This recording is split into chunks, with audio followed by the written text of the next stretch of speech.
Assalamualaikum warahmatullahi wabarakatuh. Saya Rubia Maisarah dan teman saya Radiani dari Tadris IPA Fisika B. Kami dari kelompok 10 akan menampilkan video presentasi kami tentang IPA terpadu, model network, pembelajaran pada pokok bahasan materi dan perubahannya.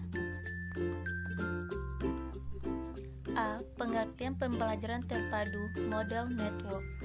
Model network adalah model pembelajaran berupa kerjasama antara siswa dengan seorang ahli dalam mencari data, keterangan, atau lainnya, sehubungan dengan mata pelajaran yang disukainya atau yang diminatinya, sehingga siswa secara tidak langsung mencari tahu dari berbagai sumber. Sumber dapat berupa buku bacaan, internet, saluran radio, TV, dan lain sebagainya.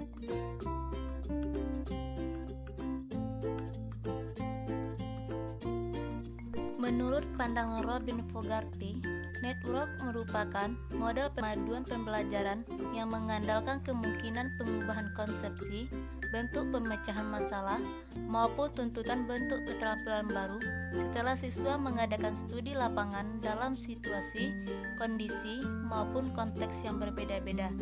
Belajar disikapi sebagai proses yang berlangsung secara terus-menerus karena adanya hubungan timbal balik antara pemahaman dan kenyataan yang dihadapi siswa.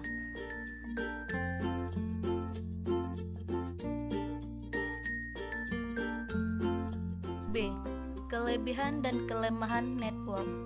Kelebihan network 1. Pengalaman dan kegiatan belajar peserta didik akan selalu relevan dengan tingkat perkembangan anak. 2. Kegiatan yang dipilih dapat disesuaikan dengan minat dan kebutuhan peserta didik. 3.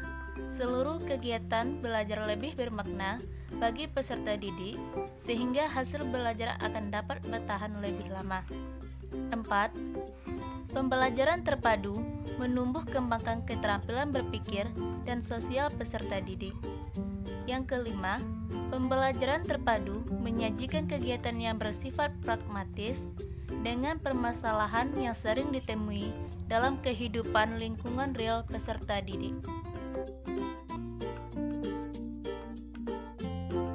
Kelemahan network, jika diambil untuk perbedaan besar, dapat menyebabkan minat yang terlalu tipis dan tidak terkonsentrasi atau memecahkan perhatian peserta didik, sehingga upaya-upaya pengajaran yang dilakukan menjadi tidak efektif.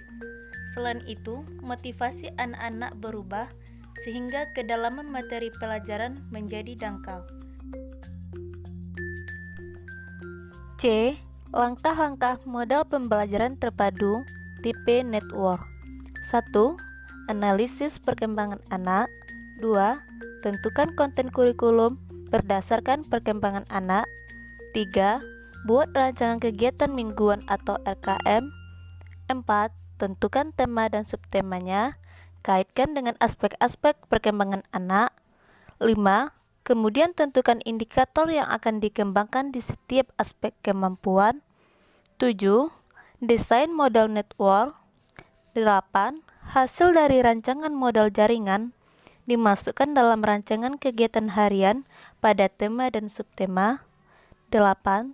Tentukan media, fasilitas, strategi, pendekatan, maupun metode langkah-langkah kegiatan dalam pelaksanaan. Yang terakhir, langkah evaluasi terhadap kegiatan tersebut dengan menggunakan RKH yang telah dibuat. D. Karakteristik model network. 1. Model network ini mirip dengan sinyal satelit yang bertebaran dan penerima sinyal dapat menerima sinyal dari berbagai arah. 2. Siswa mengarahkan proses integrasi melalui ruang pemilihan jaringan yang mereka butuhkan. 3. Siswa termotivasi belajar karena rasa ingin tahunya yang besar dalam dirinya. 4. Siswa membuat jaringan dengan orang lain, baik dalam bidang yang mereka tekuni maupun di luar bidang tersebut, dan mereka menghubungkan ide-ide baru yang dalam ide-ide lama secara terus-menerus. 5. Kelima, siswa menyaring semua yang mereka pelajari melalui kajian para ahli dan membuat koneksi internal yang mengarah ke jaringan eksternal ahli di bidang terkait. Pengaruh model network terhadap minat siswa. 1. Model network seperti model yang tersamar, model jaringan sering memindahkan tanggung jawab, integrasinya lebih berat kepada pelajar daripada seorang desainer pembelajarannya. Namun itu adalah model yang sesuai untuk menyajikan motivasi dan minat kepada peserta didik. 2. Tutor atau mentor sering menyarankan model jaringan untuk memperluas cakrawala para pelajar atau memberikan perspektif yang diperlukan. Seringkali tanpa sengaja hal ini mendorong peserta didik menemukan kedalaman pengetahuan baru di suatu bidang atau sebenarnya mengarah ke penciptaan bidang yang lebih khusus. Materi pada pembelajaran terpadu model network. Materi adalah sesuatu yang memiliki massa dan volume serta menempati ruang benda-benda di sekitar. Adapun macam-macam wujud materi: 1. Zat padat, 2. Zat cair, 3. Zat gas. Sifat materi yang berkaitan dengan perubahan materi dibedakan menjadi: 1. Sifat kimia adalah sifat khas yang menjadi identitas dasar materi yang dapat diamati. 2. Sifat fisik adalah berhubungan dengan penampilan fisik yang dapat diamati dari luar materi. Kesimpulan, pembelajaran terpadu model network merupakan suatu inovasi yang dapat dikembangkan oleh para guru sekolah dasar sebagai upaya untuk mencapai tujuan dari pendidikan, yaitu manusia utuh. Seperti yang telah dikemukakan bahwa anak-anak mengalami pertumbuhan dan perkembangan pada seluruh aspek.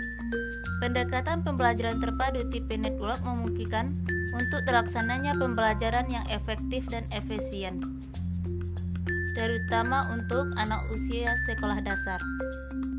Sekian, terima kasih. Wassalamualaikum.